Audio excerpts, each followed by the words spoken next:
నమః సభాయ నమః. మనం మహారాజ యోగాలు చూసుకుంటూ వస్తున్నాం. అందులో అంటే ఏ లగ్నానికి ఏ రాజయోగ లక్షణాలు ఇచ్చేటువంటి మన ప్లానెట్స్ ఉన్నారో వాళ్ళ పొజిషన్స్ ఏంటో అవి చూసుకుంటూ వస్తున్నాం. ఇప్పుడు మనం సింహలగ్నం గురించి చూద్దాం. సింహలగ్నానికి లగ్నాధిపతి రవి లగ్నంలో ఇక్కడ ఇది చాలా మంచి పొజిషన్. ఇది కూడా లగ్నంలో రవి మూల త్రికోణం చాలా మంచి పొజిషన్. అలాగే ఇప్పుడు కుజుడు చతుర్థంలో ఈ భాగ్యంలో ఇది కూడా అంటే 1 2 3 4 చతుర్థ భాగ్యాధిపతి అవటం వల్ల కేంద్రాధిపతి కోణాధిపతి. సో ఈయన కూడా మంచి రాజయోగం ఇస్తాడు అది. అలాగే పంచమాధిపతి గురుడు స్వక్షేత్రంలో ఉండటం, వీళ్ళతో కాంబినేషన్లో ఉండటం, ఈయన కూడా గురుడు కూడా మనకి మంచి రాజయోగం ఇస్తాడు. అంటే మెయిన్ యోగాలు ఇచ్చేది. బుధుడు అంత కాదు, మీకు చెప్పాను నేను. 2వ స్థానాధిపతి అవడం, లాభాధిపతి అవడంతో కొంచెం బుధుడు అంత యోగకారకుడు కాదు. ఇక్కడ శుక్రుడు విక్రమాధిపతి, రాజ్యాధిపతి. రాజ్యాధిపత్యం శుక్రుడికి అంత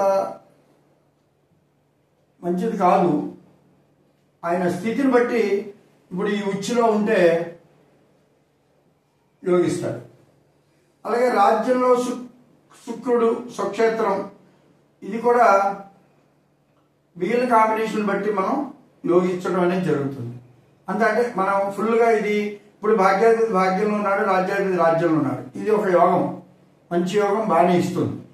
అలాగే ఈ అంశంలో కూడా ఈ శుక్రుడు బలంగా ఉంటే సరిపోతుంది. ఎందుకంటే ఇక్కడ ఈ శుక్రుడికి కొంచెం కేంద్రాధిపతి దోషం ఉంది, 3వ స్థానాధిపత్యం కూడా పాపత్వం ఉంది. అందుచేత యోగం ఇవ్వటంలో మిగిలిన వాళ్ళంత బలం తక్కువ ఉంటుంది. ఎనిహో మొత్తానికి ఈ కుజుడు భాగ్యాధిపతి రాజ్యాధిపతి ఈ విధంగానే యోగిస్తారు. రాజ్యాధిపతి ఉచ్చులోనూ యోగిస్తాడు, అష్టమంలో ఉన్నా సరే, అష్టమంలో.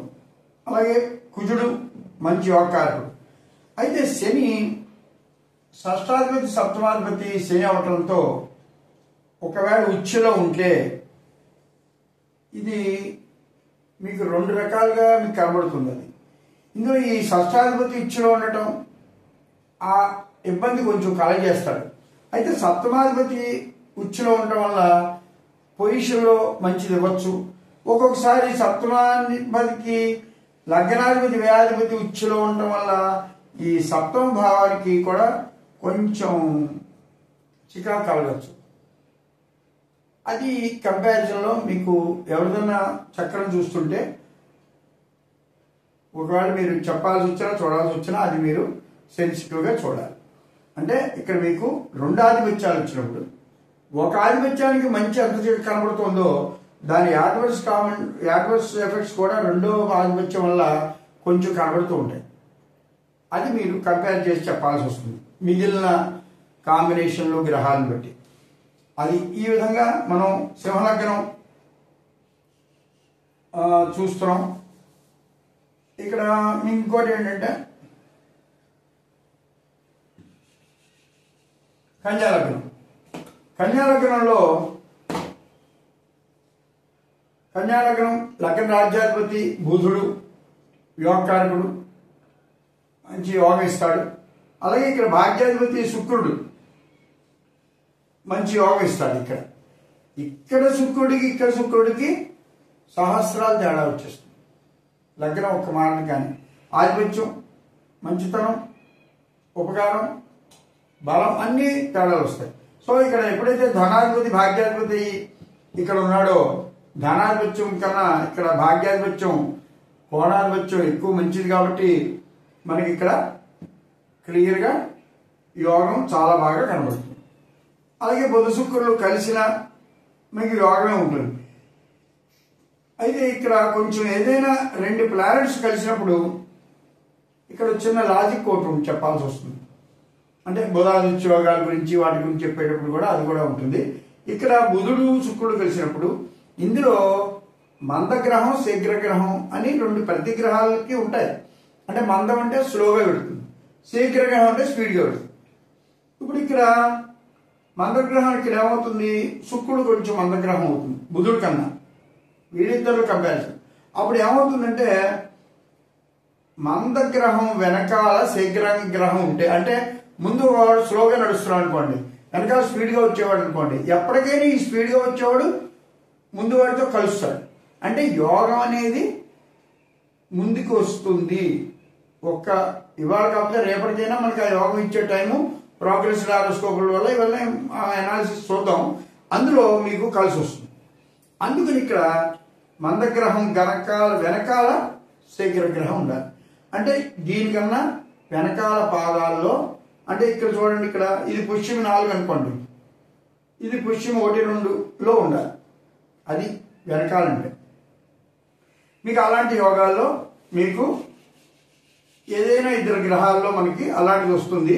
అవి ఇంకా మనకి చాలా చోట్ల వస్తాయి, చూద్దాం.